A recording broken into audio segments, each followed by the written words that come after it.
Likuiditas adalah faktor penting yang perlu dipertimbangkan dalam menentukan investasi di masa pensiun.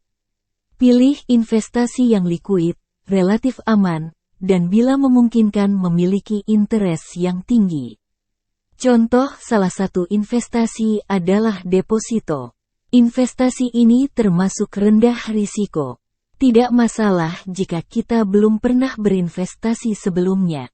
Sebagai pemula, kita bisa membeli produk yang rendah risiko seperti deposito tetap atau deposito berulang, sebelum kita melanjutkan ke produk investasi yang berisiko lebih tinggi seperti pasar saham atau reksadana. Meskipun tidak memberikan return yang besar, namun deposito bisa menjadi buffer yang bisa menahan impact dari downturn ekonomi. Sebagai panduan kasar, jumlah cash yang diperlukan adalah 10% dari total portfolio, ditambah pengeluaran Anda selama 12 bulan ke depan.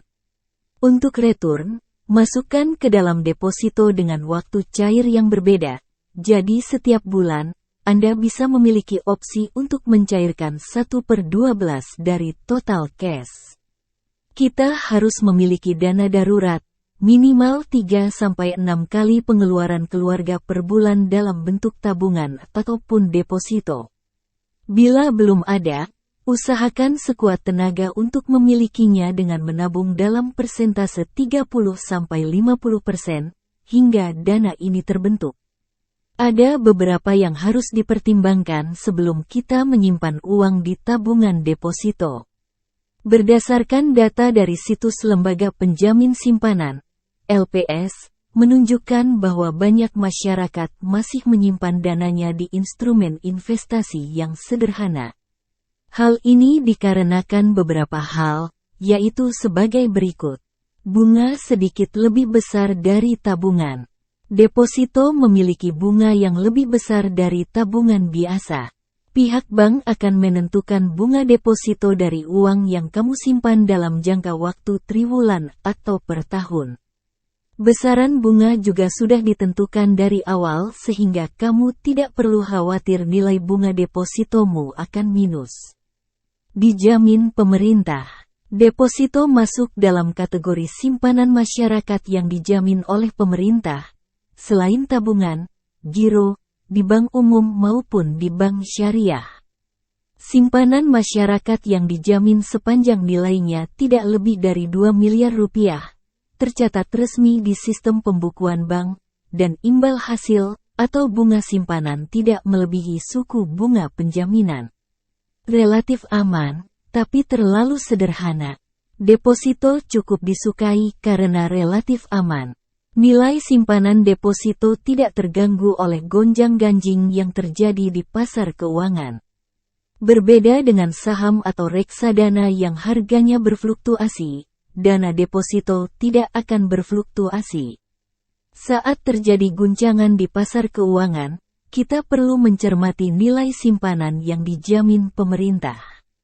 Tetapi deposito dinilai sebagai tempat investasi yang terlalu sederhana karena suku bunga atau imbal hasilnya terbilang rendah, hanya sedikit di atas tabungan, dan di bawah investasi lain seperti obligasi retail dan saham.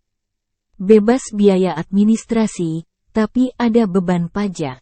Simpanan dana di deposito bebas biaya administrasi karena kita mengunci dana kita dalam jangka waktu tertentu. Sedangkan jika uang kita di tabungan, kita dapat dengan mudah menggunakan simpanan sehingga bebas menggunakan dana sehingga terkena biaya administrasi, selain pajak atas bunga tabungan. Meski bebas biaya administrasi, deposito terkena pajak penghasilan, atau PPh, atas bunga deposito. Tidak fleksibel dalam mengambil yang disimpan. Jika kita butuh menyimpan uang di mana kita bisa mengambil uangmu kapanpun, maka deposito bisa menjadi kekurangan bila kita perlu mengambil uang tersebut dalam situasi darurat. Keuntungan lebih kecil dibanding investasi lain. Istilah high risk, high return juga perlu kita camkan, yaitu jika risikonya tinggi maka potensi keuntungannya pun tinggi. Sementara risiko yang rendah, maka potensi keuntungannya juga rendah. Begitu juga dengan deposito, walaupun menyimpan uang di deposito memiliki risiko yang kecil, namun potensi bunga yang kamu dapatkan juga lebih rendah. Selain itu, bunga deposito yang kita dapat juga akan terpotong oleh berbagai biaya seperti pajak dan administrasi. Keuntungan yang kita dapatkan dari deposito terkadang tidak sebanding, ikut terkena inflasi. Kelemahan lain dari deposito adalah ikut terkena inflasi. Sehingga jika setiap tahun terjadi inflasi, maka nilai uang yang kamu depositokan juga akan terkena dampaknya. Tidak mendapat keuntungan walaupun bunga bank tinggi. Suku bunga deposito yang bersifat tetap di sisi lain juga menjadi kelemahan karena tidak mendapat keuntungan ketika bunga bank tinggi karena bunga deposito bersifat tetap. Selamat berinvestasi.